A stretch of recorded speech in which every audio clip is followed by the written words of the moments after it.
Previously on that Cthulhu John. Carl! Carl, what was that sound? The window broke. I'm bleeding. Yeah, hello? DC, it's Dr. Weatherly. No other symptoms maybe related to the fever or something? Like, I don't know, hallucinations? You think he might be seeing some hallucinations? I guess I'll just get up if I fell asleep after being pushed down the steps. Get ready and re-look through my house. We don't seem to find anything strange. And when you come back at 1, you see DC Landcrest there. Robyn, I have some symptoms that may be related to when I was sick the other day. I've been having, vision problems. I'm just gonna say it. I don't know, I feel like I saw, this weird thing the other day. This weird, creature. You've experienced the same thing, God, it's so gnarly. Is that also what I pictured? Sounds very similar. Maybe aliens. Do you think that's what we saw? It's kind of rush hour-y traffic, so it's pretty busy right now. You just start to feel like you're being watched. See if they're looking at me. No, they're just kind of looking straight ahead. I'm gonna get to my place and get my key ready before I'm, at the door. You hear a gunshot from the apartment across from you. I'm gonna get in my apartment really quick and then stare out the peephole. You see someone just laying down. The cops are standing over them. You see something that looks like a cord or something like that. Looks like it extends from the person. You follow it up, and there you see another one of these creatures again. The umbilical cord falls to the ground, and the thing starts to float out the door, and then it stops, and then it turns towards your door. I'm gonna run out. And then you just hear... It sees me. Then you see it just kind of fly up and away. It's free now. Nothing weird happening for you lately? I thought I saw something when I was on the train. Thought I saw something too. It matches the description of what you saw too. You don't think, being sick and seeing things, you don't think they're connected, do you? I called DC. It did kind of sound like he was trying to hide something. I'm going to DC's. Oh, Robyn, Come on in. And he stands out of the way and gestures. And as you start to go in there, you see sitting on the couch is Dr. Starkweather.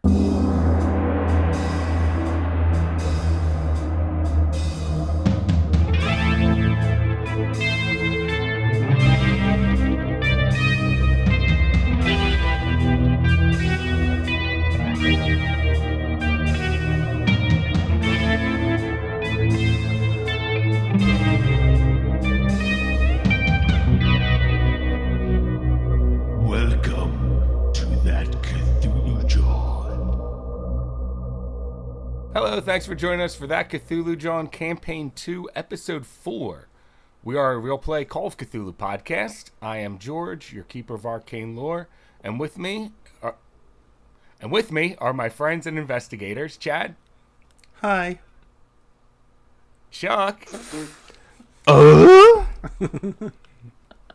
And Jennie. Hi.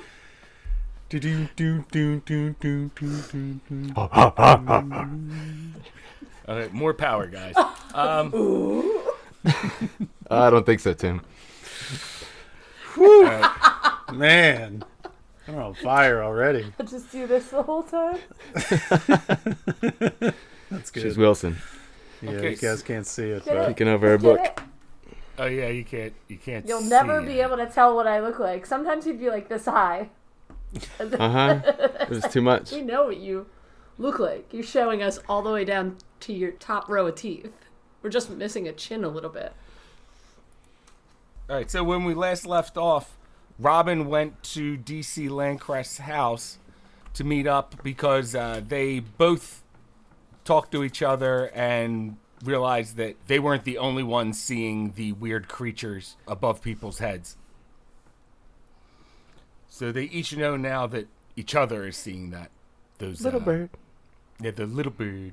But when Robyn got to DC's house, she saw that Dr. Starkweather was inside his house too. And so DC invites you in, Robyn. Okay.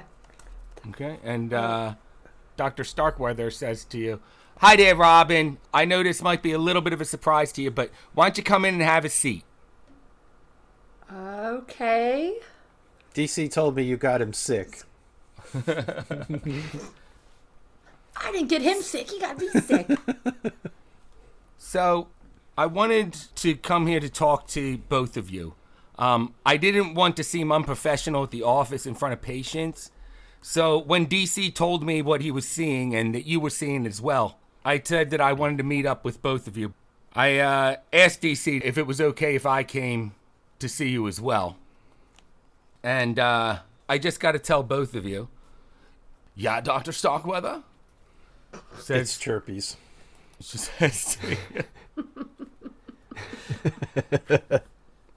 she says, I know you both been sick and been seeing things, so I just wanted to let you know that I think I might actually believe you, both of you. This is the kind of thing, though, that we might want to wait for Carla Hithford to get back to talk to you. She has some experience, I know, with some weird crap. Dr. Starkweather is pretty down-to-earth person. Okay. Yeah, I mean, I'm not nuts. I know you may think you are, hon, but I believe you.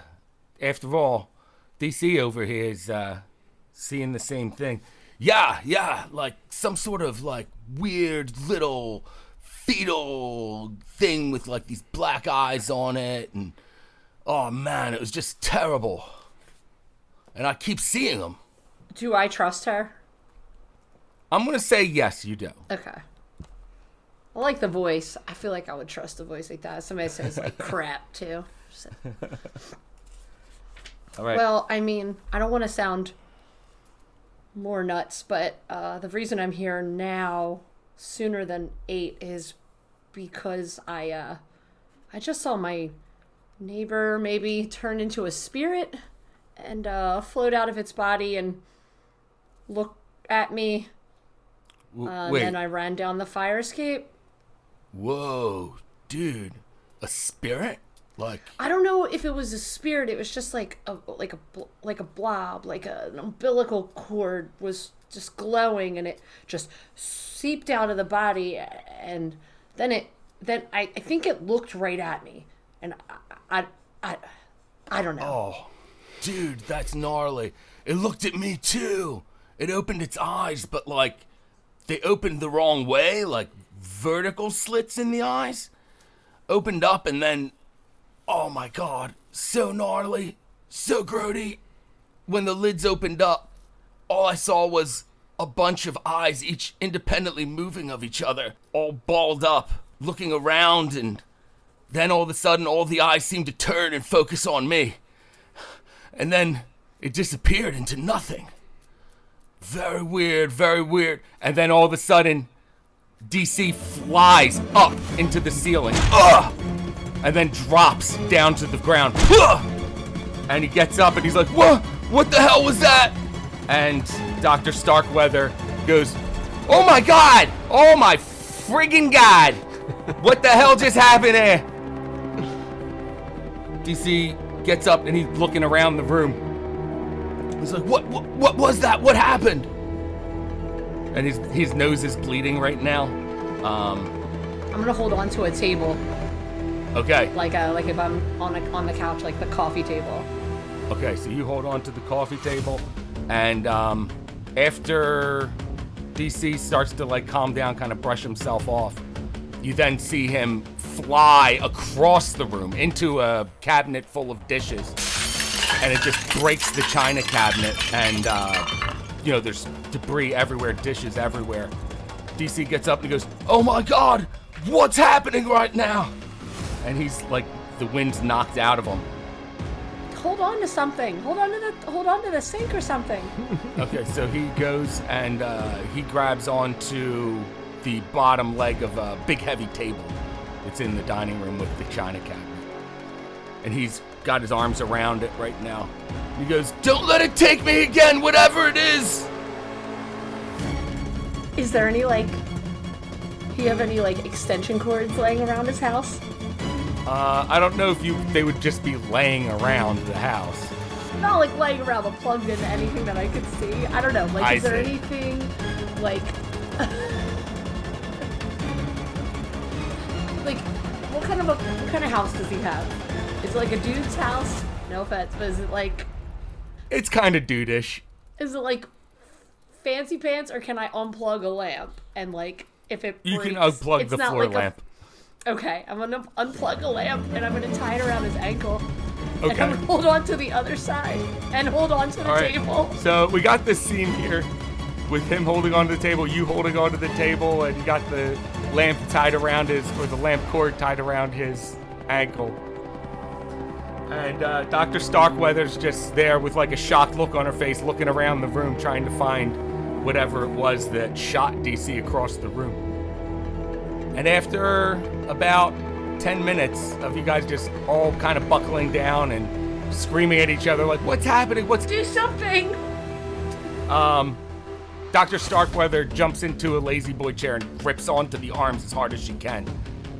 And after about 10 minutes, you guys just sitting around, nothing's happening anymore. What the fuck was that? I don't know. I think Dr. Starkweather speaks up and he goes, do you think it has anything to do with these crazy monsters you guys are seeing? Yeah, I think it has something to do with the crazy monsters. Yeah. And I think that. she says to you, he says, listen, I'm going to page Dr. Hithford, see if she can call me back, and we got to get her here as fast as we can. She has some experience with otherworldly things, let's just say. She has confessed these things to me. Oh, really? Well, I think that's what we need. She really likes that show, Ghost Hunters. Is it out yet? No. I don't know if it is. Damn it.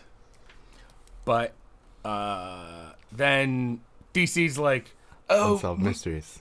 Oh, so listen, you guys aren't gonna like leave, are you? Like, what if something else happens to me in the middle of the night? I'm not going back to my house. There's a ghost alien waiting, so I'll stay here. So, ghost, you keep saying ghost, like, is what we're seeing like a spirit of some sort? I don't know, or maybe it's an alien. Alien? And, I want to keep referencing aliens because now I'm thinking that, like, did I make a mistake leaving the cult? Was my whole family They right the whole time? right?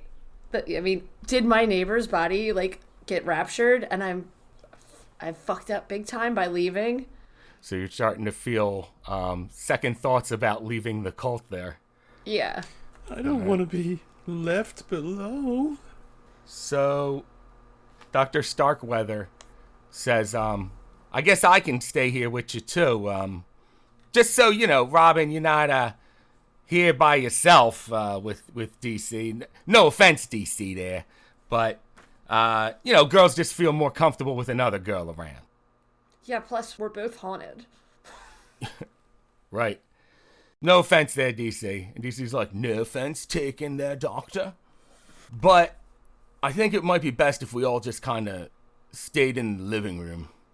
And he grabs a pillow and he's like, I'm going to stay on the floor, if that's okay with you. I'm just totally wiped. I mean, the wind's been knocked out of me. I've been thrown around the friggin' room here. Does he like ride a bicycle or a motorcycle? Would he have a helmet? He has a around the motorcycle for house? sure. Okay, I'm gonna tell him I'm gonna get his motorcycle helmet if it's out and say that he should wear it. Oh, good idea, Robyn. And he puts it on, and then he sits up with his motorcycle helmet on and looks around the room. He gets up, and he's like, I'll be right back. And he goes to his basement, comes back up with a full, like, orange extension cord. And he ties it around his leg a couple times, ties it down to, we'll say the dining room table, that big heavy table again. And he goes, well, this should do the trick, I hope. Anyway, and he goes to lay down with the helmet on. He's like, oh, man, This is so uncomfortable.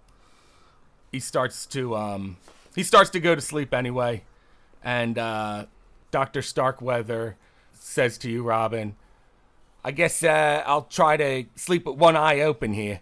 And she lays down on the couch. Okay, I'm gonna say something to DC before he like totally falls asleep. Mm-hmm. I just want to ask him, like, don't you know anyone? Like you said, you found this thing, and it's, I don't know, it shouldn't have been touched by humans. Like, don't you? You work at a museum, don't you know, like, scientists who could tell you what this is? Like, where is this thing? Where is this thing that you touched? Like, he says, there is one guy, and I kind of gave him something to check out.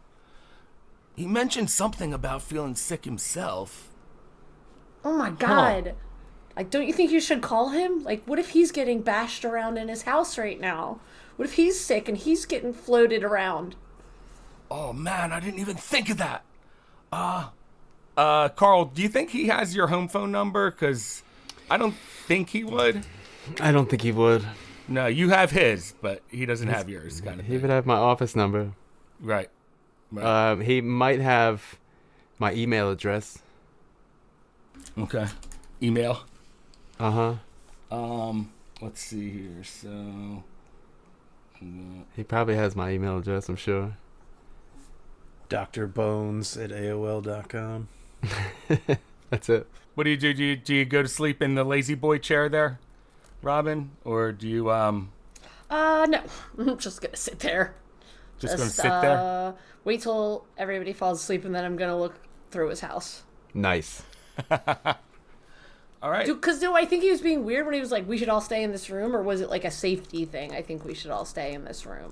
Okay, so I'm going to say that you check out his house. Give me a stealth roll just to make sure you don't wake anyone up. Okay. I'm not even trying to be like super sneaky about it. I just like, if he's got more of these like, poison rock water laying around, I want it out of here. I want it out of this house. That's not my house. Oh, I have a good stealth. When did I do that? I did 60. Wow. But you rolled A 79. All right. So I was just hoping to see if you didn't crit fail or anything, really. Okay. Which, with a 60, you'd have to get 100. So, all right. Any rate, so because you didn't crit fail, you can kind of sneak through the house. Everyone else is sleeping anyway. You go through the house. You go to like his bedroom and through the second guest room, bathroom, all that stuff. In the bathroom, there's a bunch of like dietary supplements, lot of vitamins, pills, things like that. Okay. I thought you meant like fen. No. Actually, let's say yes. Stacker twos were a thing. Yeah, baby. Nice. Yeah, they were. Oh man, those things made you so jittery. Ooh, zoom. Yep. I was the fastest bus girl ever when stackers were around. I was like Outrunning the bus. lightning. Good times. So you find a bunch of shit like that in there. Go to his bedroom, kind of go through his stuff. There's nothing really strange going on. Okay. No creepy rock shrines or anything like that. No, nothing seems really out of place. He's got like a couple posters from other like extreme sports figures that are like signed Yeah. and stuff on his walls in his bedroom. Love it. Okay. Yeah, so that'll be the search for his house. Nothing really. Okay. And then I will suspicious in just go there. to sleep. Okay. Or like, flip through one of his, I don't know, whatever the Adventure Man magazine was of 96. I don't know. I had no idea. X-Men were Dude. big in 90s. I thought you Sports- Sports Illustrated? Yeah, Sports That was a Illustrated. thing. Still around too, right? I think. Is Sports Illustrated, isn't that just babes? That's or a is it actually swimsuit about sports? edition. Kathy Ireland days back Just then. swimsuits. Okay. Cindy Crawford. All right. So I'll just yeah. flip through that until I kind of fall asleep because All right. I want to say in the beginning I'm not super tired because I'm a little bit nervous. I would think so. You know, I'll straighten up all the stuff he knocked over probably when he was getting flopped around the house. Can't sleep, ghost will throw me. And then, Yep. yeah, exactly. All right. Yeah, and then I'll go to sleep. Okay, so you fix things up a little bit before finally kind of passing out there. Let's get to Rufus Hyde. Your shift at Rufus, work, my man. your guard shift at work, we're going to say goes through without a hitch. Is there anything you want to do at work while you're there? I mean, the only thing out of the ordinary, like, if, does he have keys to, like, the offices specifically, or is he just supposed to, like, watch the grounds? Like, what exactly? He's supposed to really just watch the grounds. Doesn't have keys to the offices. Okay. Well, I mean, just on a whim, if he goes by wherever DC's office is, assuming he has his own room, he probably would check the door just to see if it's open, but... Well, DC doesn't have an office actually in the museum. Okay. Well, then, yeah. I guess it's a pretty regular night then, because, the only thing I was going to think of is maybe check out his office, but if he ain't even got one, can't do it. All right, then. Your night goes through pretty much that shift without any problems. Another boring night. What about the museum. Egyptian wing there? Did they repair any of the damage since the break-in? Like, the case has been replaced, or panes of glass? Yeah, everything's been replaced and looks back to normal already. And is this place, I forget exactly what the facilities are like. Is this open to the public generally, or is this just for like students and all that? Okay, cool. No, it's open to the public. And Bill comes through and knocks on the locked door. Open it up, and you guys kind of I'm sorry, it's not Bill, it's Jim Blakely, that comes and relieves you from your guard duty. And you get out of the Penn Museum, start to walk towards the L, I'm guessing, to head on home. Take the L to the Broad Street line. Yeah, I think that's probably the case. Then jump on that L to the Broad Street line and head on back. All right.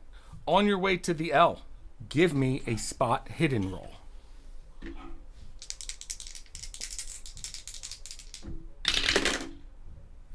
$84, pretty high above my spot hidden. Oh, okay. In that case, let's have a listen roll. Ouch, 93. Just playing that little cassette Walkman a little too loud today. I guess so. You think you heard something? Do you want to push the roll?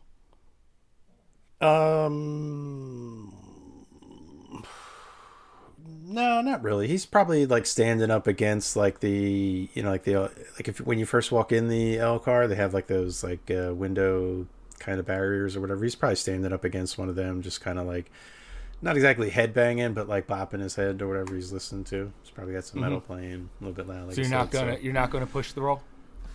No, I think he's probably just rocking out. He might not have noticed it. He's probably just got his eyes closed in his own world there. All right. So you are not going to push the roll for the listen. Would you like to push the spot hidden roll as you're looking around this scenery here? Yeah. Actually, I would like to push the spot hidden roll. Even though he's kind of in his own world, listening to his music, and he has had his eyes closed for a lot of the ride, he does periodically open his eyes and scan his well, you're not on the ride yet. You're not on the L yet. You're walking there. Oh. I got way ahead. My bad. So we just like walking down the street? Yeah. In that case, then yeah, he would definitely push that because he would be a little bit more alert. Or would at least try to be, but 79 is also pretty unaware. Okay. All right.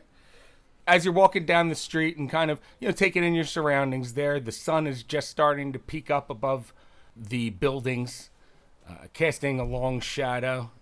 When you step between the buildings, the light kind of blinds you from the one side, from the sun. Fun. And then as you step back into the shadow, suddenly there is just a splat in front of you of some person just hits the ground and is instantly dead. You can tell just because the way that the body expands as it hits the ground. It is just a mush pile of a person. Give me a sanity roll. What the fuck? And he looks up to make sure there's no other bodies also coming down. What was that roll again? I'm sorry. Oh, sanity. That Sanity. is a pass. All right. Pass your sanity. You're still going to lose 1 sanity for seeing this person just die in front of you from falling from the top of one of these tall buildings around here. He's not that freaked out because he watches Rotten.com all the time. I've seen Faces of Death. We got some Faces of Death VHS tapes. But no, he is pretty freaked out by that, and he's kind of looking around to see, like, is this actually, like, real? Like, did anybody else see this? Is he going crazy kind of thing? You look around and you hear other people screaming and, like gathering around and pointing, not getting too close to it. Mm-hmm.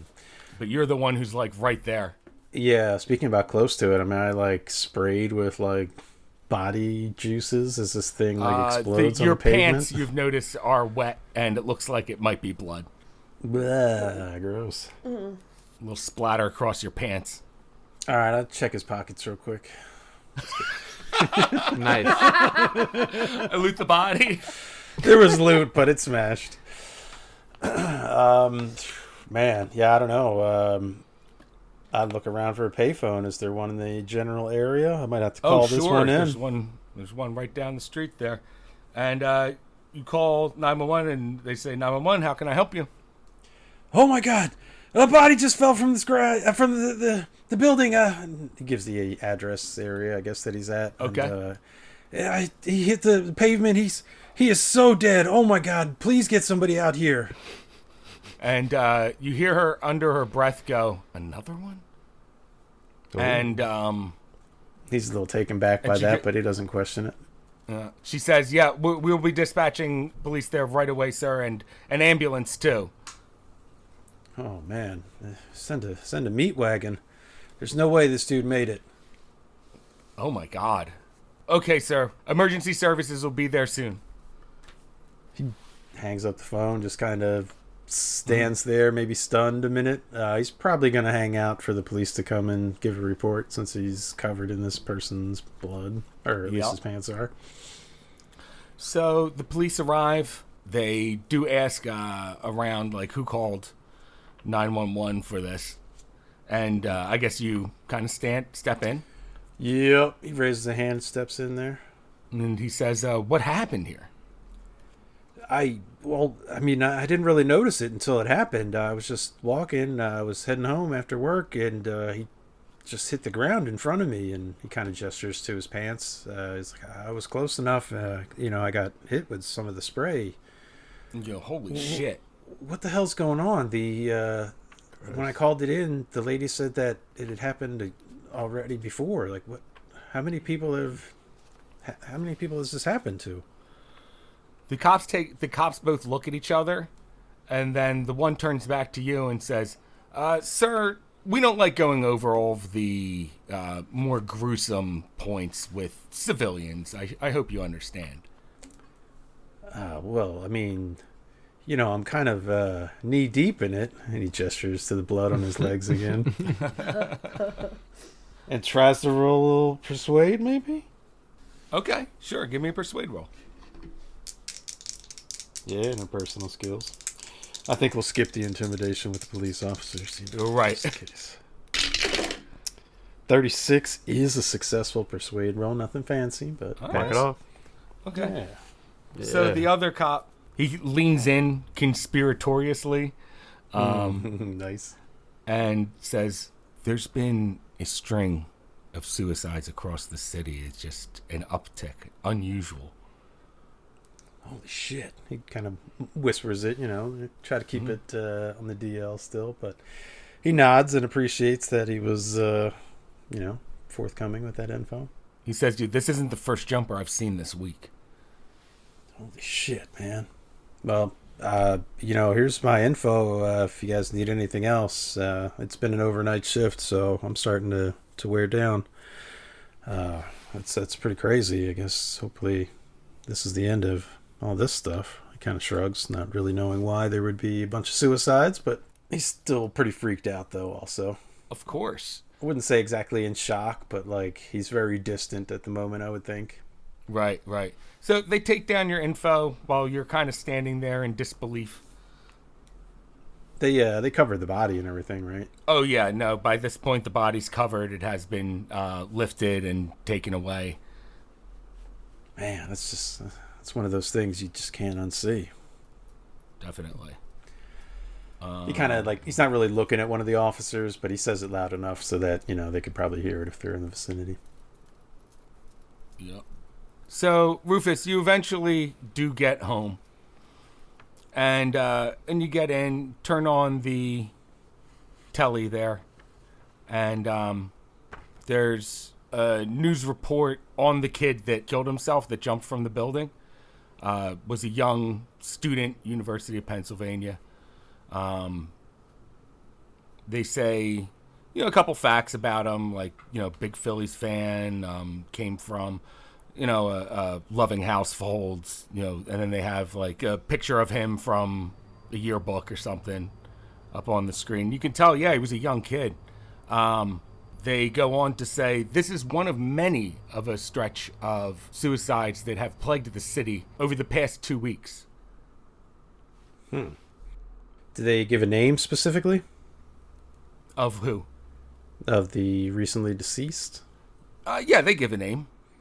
Because I'm thinking I might make note of that since it's UPenn, and I don't know. We'll see if there's anything relevant with that later. Okay. All right. So yeah, they can give you the name of the guy. I thought this was the news report. My bad. This is the news report. Oh, okay. Yeah. Okay. Just make sure. Well, then I write it down. And one other thing too, when he goes home, he's usually in his regular clothes. The pants, he's a big fan of his Levi's. Probably got them 501s. Are they salvageable if I soak these in some, I don't know, in the sink or something with some dish or not? Absolutely, maybe some peroxide will help get that out. I don't want to bleach them. No, not bleach them. Are 501s the button ones? The button Oh, fly? no, not necessarily that. They might have made some button flies in the 501s, but I was thinking, like along the silver tab lines, a little baggy, but button flies are the worst, man. You gotta pee so bad if you're trying to undo these buttons. It's not good for an emergency. Worse. Nah. Pretty terrible. But he definitely likes his worn out jeans, so he ain't gonna try to let them get all bloodstained. So he's gonna soak them, try to save them. With that in mind, he probably tried to rush home, like he was probably double stepping it after he got off the Orange Street line. Okay. Probably looking all gross. People looking at him like, ew, is that blood on his pants? So it is the next day. That means it is Thursday the 11th now. After that fiasco with the body falling from the top of the building.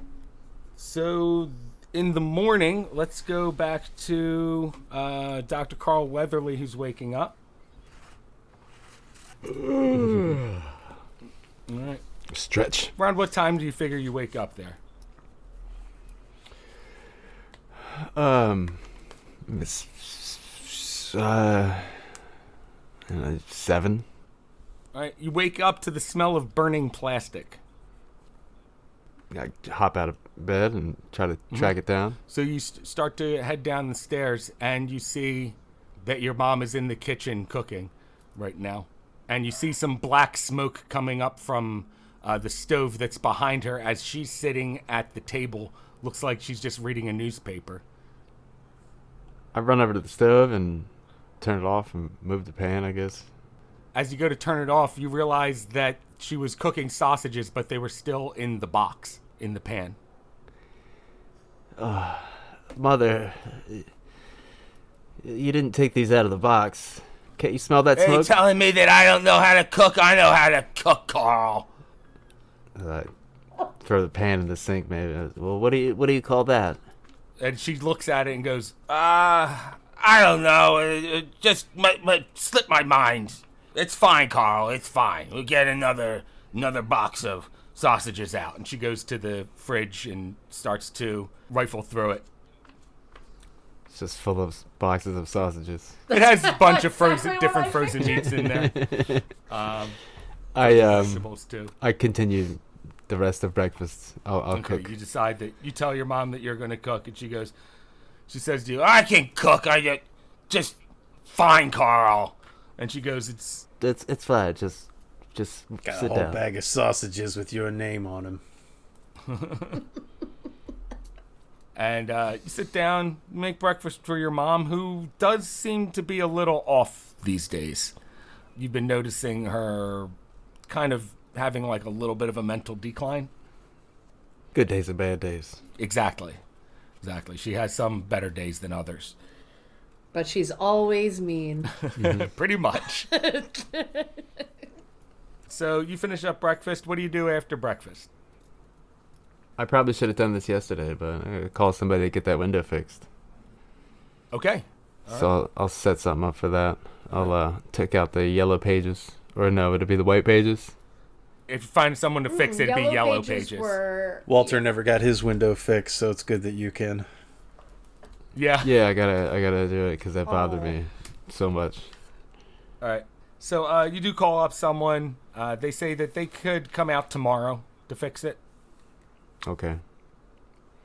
That seems to be the quickest turnaround time that you can get after calling a couple different window places.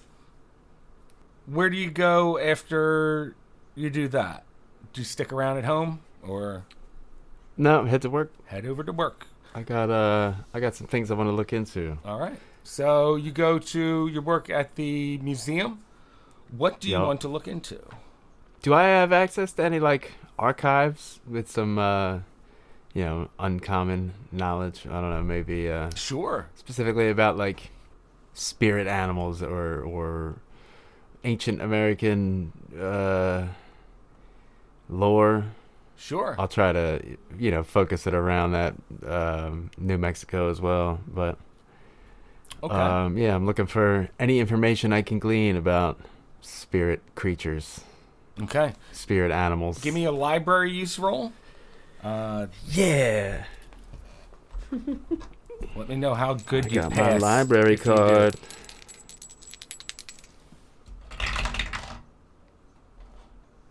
Uh-oh.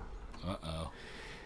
A 62 out of 55, but I'm gonna spend luck. 7 points. So Wow. that's 7 points. Yeah, it's worth it. Okay.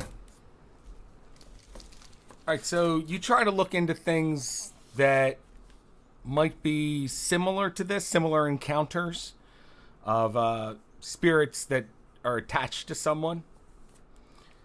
And eventually you come across some article about a Native American tribe that used to be in New Mexico. And these indigenous peoples had a legend of something that came from the sky. The shaman or the holy men of the tribe all started to go insane. A lot of the rest of the tribe started committing suicide. Aliens confirmed. It says My parents were right. that during this time they were going through a poor harvest season. Huh. Due to this thing that fell out of the sky, or when it fell out of the sky? Prior to it falling out of the sky, it seems like they were going through some sort of period of time where they've had poor harvests. And there's no other info provided? Not for a regular pass. Yeah, I guess so. Well, I'm gonna spend more time. Okay. Keep digging. That will be pushing the roll. Uh-huh. Well, I mean, what's the worst that could happen? I just... Wait, can you push the roll if you're already... Yeah, you can past push it to get better. Oh, okay, nice. Yeah, I mean, what's the worst that happens? I sit here all day, I guess. Yep. Oh, it's a 4. Oh, wow. That's got to be extreme, right? Oh That's my extreme, God. yep. Okay.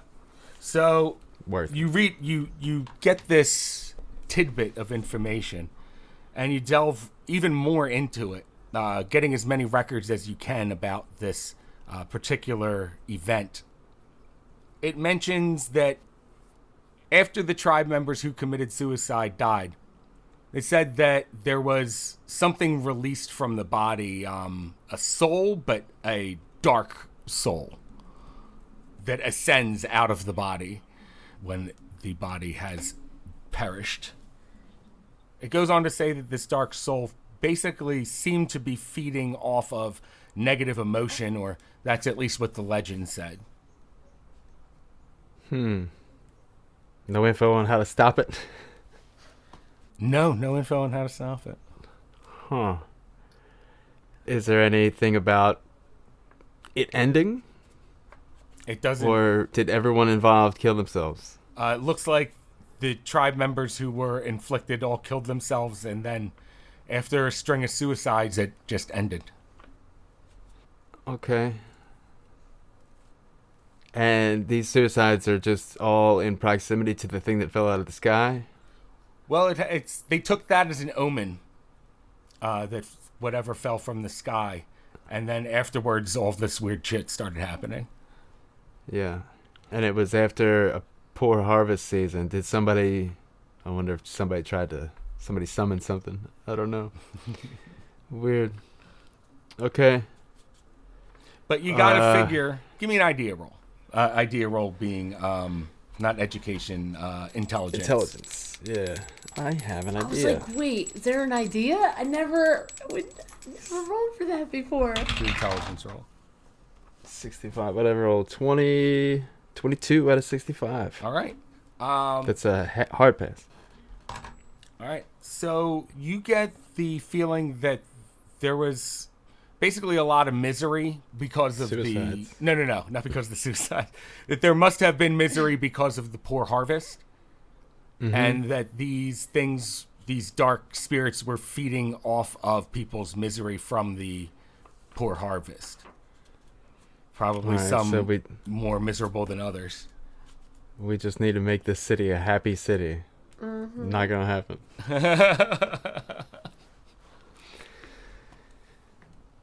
All right. All right. Well, When did Shining Happy People come out? I feel like that could help everybody. Yeah. The REM song. I'm sure not so I much. feel like that Had to would be do it. 90s. Yeah.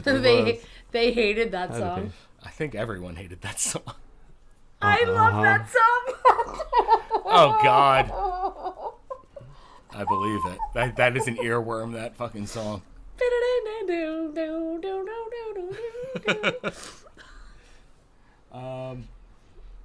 Cut that. So where were we?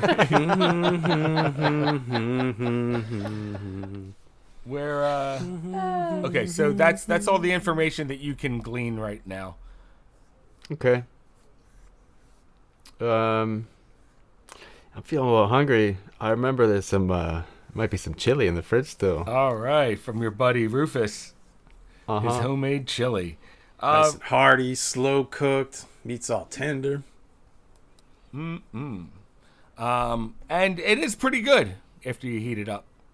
Chomp down on that, and all right, so it's Chomp. early in the morning for you. You did some good research there. I'm gonna say it's about noon. I did good research. Yeah, I'm gonna say after all your research and what you found out, it's going to be about noon for you. Okay. Nice. Not too bad. All right. I pushed it real good, George. Yes, you did.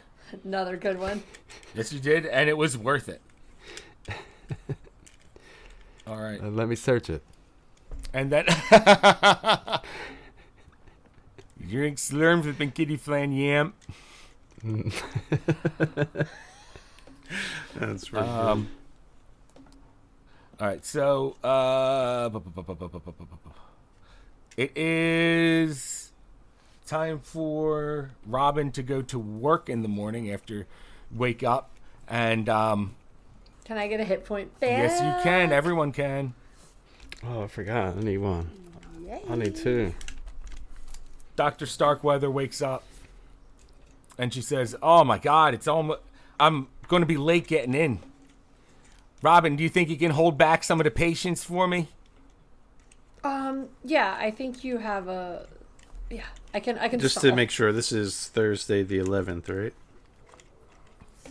Thursday the Yep. 11th. Yes. All right. So by the time you and Dr. Starkweather get to work, it's a little past 8. All of the doctor's appointments start at 8. It's about 8:30 right now. There's like 8 people in the waiting room, all waiting to be checked in. So it's going to be kind of a busy morning for you right now. But before you both go inside, Dr. Starkweather says to you, "If Carla gets back to me, I'll be sure to let you know." She heads to the back room where she starts setting up the exam rooms. Thank you. And then I just start checking everybody in. It's probably like a madhouse. Yeah, it is. Everyone's fucking pissed off. And you're there apologizing for, shit that's not really your fault.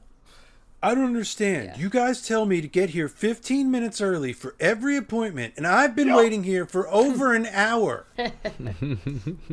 I know. I'm so sorry. There was just, rush hour traffic. I'm really sorry. I'm going to get you guys in and out as quick as possible. That is good. All right. So you go through your day. I'm going to say we're going to jump you forward to noon. You're kind of in over your head a little bit. I guess there, Rufus, it's your time. It's your time to go to bed, or I don't know. Can you go to sleep after what you've witnessed? Yeah, I was thinking about that. He might fire up a little something, see if getting blazed might kind of calm him down, help him fall asleep. All right. You actually right now you are out of weed. He might even still try to, just hit the empty pipe, see if there's anything on the inside Any resin there? that'll toast up a little bit. Roll for bong hit. I'm going to need you to roll for if there's anything left in You there. think? Roll above 90, you spill the bomb. Oh no! Nah, I don't know about Stinks. dry hitting a bomb. Stinky but, bong water. like an old pipe. It's not as clean as it should be, probably. You go to try to self-medicate there, and you're having kind of a tough time, getting the res lit up even. And you think to yourself, maybe I should go over to Don's place and see if he's got any weed. I guess it is kind of early. He probably doesn't sleep super late. You head over to your veteran neighbor's place, the guy that has the medical weed and that you watch kung fu movies together with, and that is Don Keaton. Give a rap upon the door. I don't call him first, even though I probably should. No, I think you're one of them. You have that relationship where it's just a stop by kind of thing. Yeah. And especially today, I kind of have an interesting story I could tell him. Interesting, for lack of better words. And he answers the door when you knock on it, and he goes, "Oh, hey there, hey." And he stops for a second, and it looks like he's trying to think, and he goes, Rufus, yeah. Hey, buddy, you want to come in? And I just got a new VHS, Fury of 1,000 Fists. Whoa. Yeah, actually, that sounds like a great idea. How you doing, pal? Been better, but why don't we come on in? I'll roll a spliff, and we can enjoy some of this fantastic martial arts. Yeah. All right. His demeanor kind of changes. He wasn't exactly expecting that, but he's always down for a little kung fu hangout. So he kind of lightens up a little bit with that offer. All right. So put on the movie. You guys smoke a joint kind of thing, and you're both chilling out, relaxing on the couch. As you're sitting there watching, the car backfires outside. And Don jumps up and goes, "Hit the deck!" And he just puts his hands over his head, jumps on the floor. You've seen this happen before, though, Rufus. Have him have a war flashback PTSD thing going on.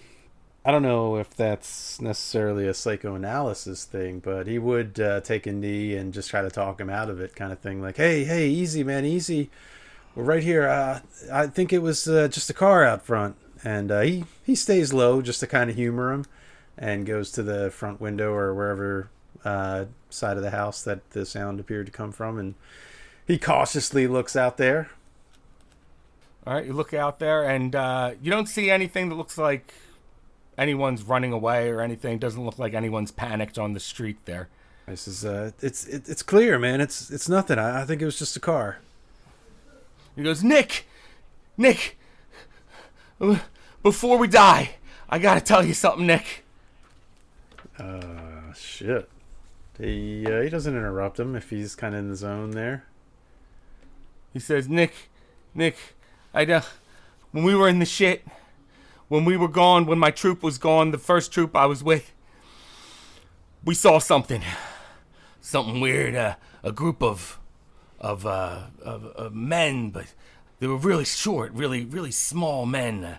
I know they weren't white folk, but beyond that, I couldn't tell you what the race was. I can say I saw one of them, the one with the paint all over his face. He reached up and he pulled the heart right out of my corporal. The blood! You wouldn't believe how much came out. A flow of hideous dark red. Nick, I've never seen anything like it before in my life. We tried to run, but they were faster than us. I was the only one that got away, Nick. Man, he's like, you're right, Don, you got away. Easy, man. It's Rufus. Look around. We're in your living room. It's okay, buddy. And he, give me a psychology roll.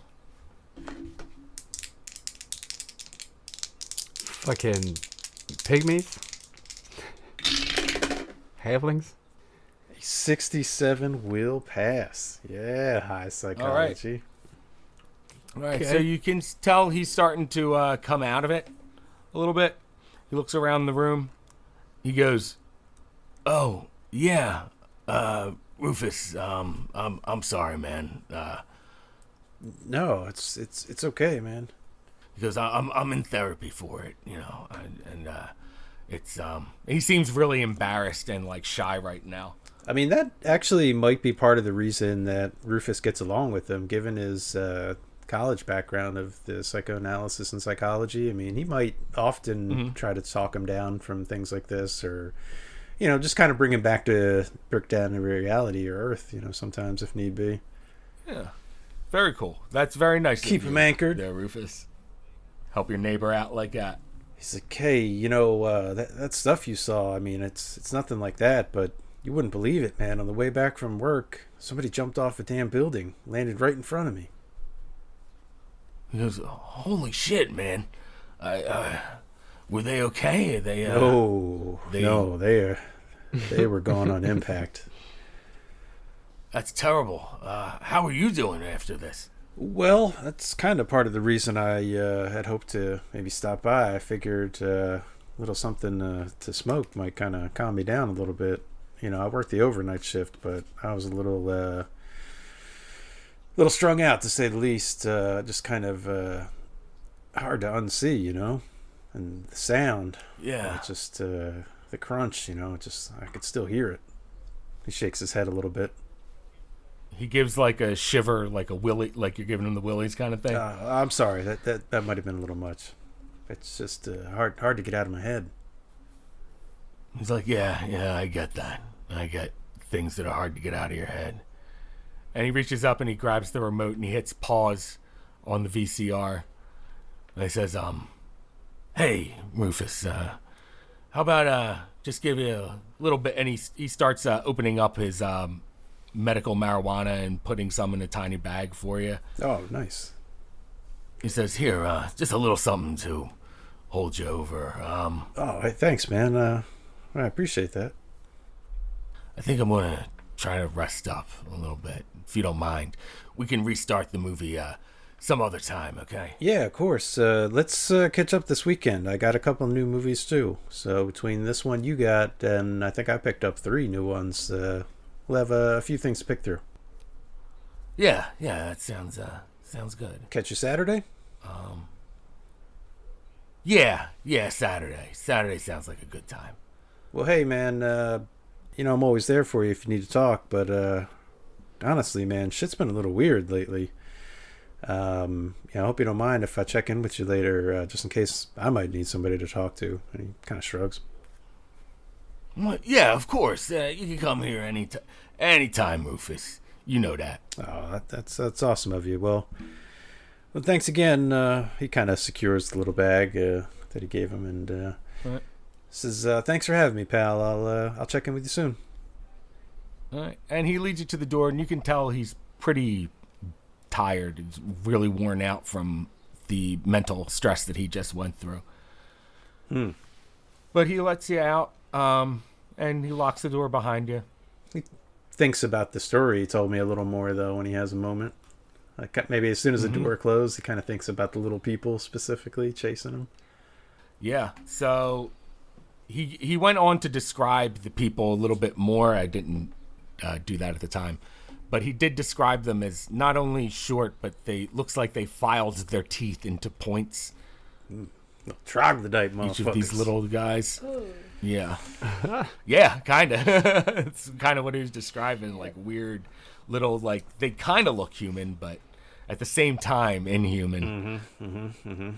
Well, that's probably another thought that sticks with him a little bit, but at least that's imagined and not actually perceived, like the body hitting ground, so he'll take it. That's a step up. Gotcha. All right. But mainly he just thought that, smoking a little might take the edge off and help him get to sleep, so he tries to fall asleep after that. All right. Okay, so you hit up the pipe a little bit, enough to make you sleepy. And you fall asleep. We're going to say that was around 10, where you fall asleep. We're going to leave you there for right now. Given all that he's seen, too, he's probably going to attempt to sleep a little bit later today, like push it to maybe like not the last second, but like, he might hit the snooze. I gotcha. Definitely not leaving early today. Gotcha. Or has no intentions of that when he lays down. Yeah. Yeah, you got to work early yesterday. You're fine.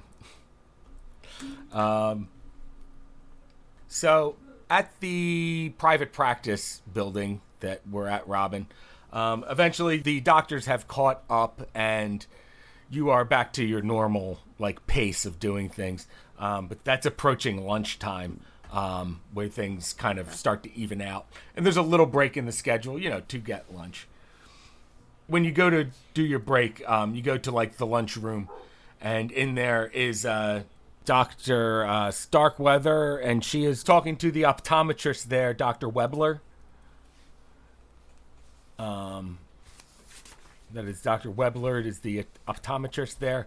And the other practices there are, of course, Carla Hithford, the psychiatrist. There's also Christina Mobile, the physical therapist. There is Janusz Tovak, podiatry. And Darla Braskin is dermatology. But she's talking to Dr. Webler, the optometrist. And she goes, "Oh, Robyn, hey, how's it going?" She says to Dr. Webler, she says, "Hey there, Paul. Would you mind if I just excuse myself here? Got to talk to Robyn real quick." And Webler just kind of gives a nod and continues to eat soup, it looks like, that he has. Hi, Dr. Webler. Yeah. I guess I know all of them, right? Yeah. I do all their Of course you do. things. Okay. And his mouth is full of soup when you say that. He just kind of nods at you as well. Mm-hmm. But she takes you out of the room and she goes, "So I paged Dr. Hithford. She said she was at a funeral, but the funeral was over and it's just kind of a mourning period that she was trying to stick with the rest of the family. She said that she could come home pretty soon, maybe as soon as tomorrow." Oh, that would be amazing. I'd really like to hear what her solutions could be to this. Well, I told her about what you guys had been seeing, and I tried to explain it the best I could, but, not having seen it myself, kind of tough. And she did mention something weird. April 2nd, something that fell out of the sky hit the Delaware River. And we're going to end the episode there. Oh. So it's not related to the crystal. Some juicy tidbits. Yeah, we got some. Is it? What was that? Oh. It's in the water. Is it in the water? We're drinking it. Well, we're not drinking that water. Pretty good one. I want to thank everyone for listening. Thanks for listening, everyone. Thank you. Of course, thanks especially Thank to our you. Patreon supporters.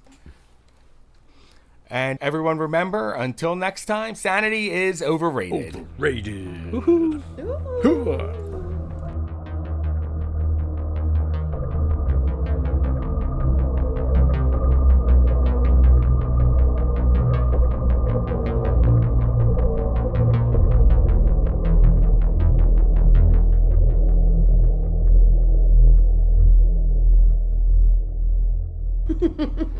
Bone Daddy. Sometimes I say things and I hate everything that Bone I Daddy? said it and it was too late to stop saying it. You specifically said you weren't going to do this. 69X Bone Daddy X69 at AOL.com. You promised us you weren't going to say anything stupid today. Well, technically, you phrased it. You weren't going to ask any stupid questions. I Yeah, think. you could say, So, say Bone Daddy. But I What's did. wrong with that? I did ask. I did ask. I don't know. Does he have an extension cord? It's stupid. is there one just lying across the floor that I could trip over? There could have been. Thanks for listening. If you're enjoying the show, remember to like, follow, and drop us a review. And if you're really enjoying what you're hearing and want to support us, head on over to our Patreon, where we have bonus exclusive content for subscribers.